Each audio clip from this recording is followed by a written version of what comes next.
Muy buenos días, mis estudiantes, mis visitantes. Bienvenidos a un día más de clase de lenguaje español o lengua castellana. ¿Qué vamos a ver el día de hoy?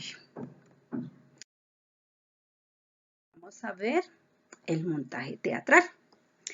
Recuerden, chicos, que el teatro es una representación que hacen unos personajes a partir de un guión que escribió un dramaturgo y esta presentación se hace en un teatro. Actualmente existen muchas clases de teatro y las obras dramáticas se representan en estos espacios. Vamos a ver. Entonces, para el montaje teatral, nosotros lo primero que necesitamos es un teatro de sala, en este caso. Este es el teatro de sala donde van los actores a hacer la presentación. Después de que tenemos el teatro de sala, necesitamos la escenografía. Dependiendo de la obra de teatro, es la escenografía.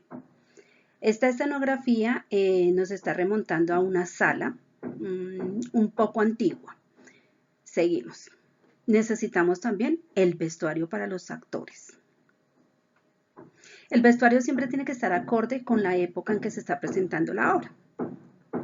Necesitamos utilería. La utilería son todos aquellos objetos que se necesitan dentro de la escenografía, como son lámparas, mesitas, los cuadros, sillas y todos aquellos elementos que estamos necesitando. Luego, importantísimo, la iluminación y el sonido. Aquí vemos la iluminación, casi nunca se alcanza a ver cuando estamos de público, y el sonido, pues no lo vemos, pero sí lo escuchamos. Entonces, esto es lo que necesitamos para un montaje teatral. Bien, chicos. Entonces, ahora nos vamos para el cuaderno y colocamos la fecha y título, el teatro.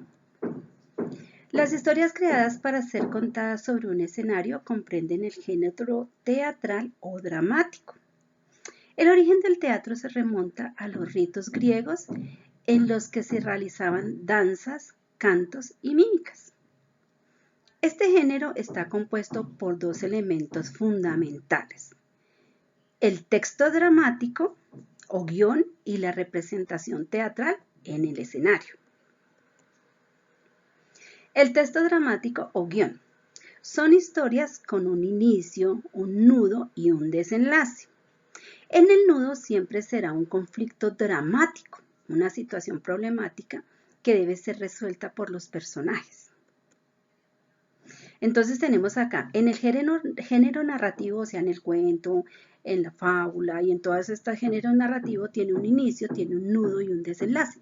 En el género dramático, como el teatro, en el inicio es la representación de la situación. Los personajes representan presentan el inicio de esa situación que ellos van a llevar a cabo.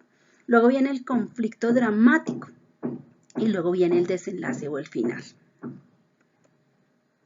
En el género dramático se emplean parlamentos y acotaciones. ¿Qué son los parlamentos?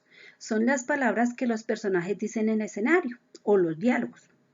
Las acotaciones, muy importante estas acotaciones, son indicaciones que da el sugiere al director y a los actores para la representación teatral. Usualmente van entre paréntesis e informan sobre la acción, el lugar, la iluminación y el sonido, entre otras cosas. O sobre los personajes, su vestuario, sus gestos, sus movimientos, el tono de voz. Todas estas son las acotaciones y recuerden que ellas van casi siempre entre paréntesis. Los personajes se pueden clasificar en principales y secundarios. Los principales son aquellos sobre los que recae el peso de la acción y tienen una evolución durante toda la obra. Los secundarios son los personajes que aparecen en el escenario para apoyar a los actores principales. Los protagonistas y los antagonistas son personajes principales que se oponen y crean el mal en el escenario. Recuerden, chicos, que los antagonistas son los que pues comúnmente nosotros llamamos los malos del paseo.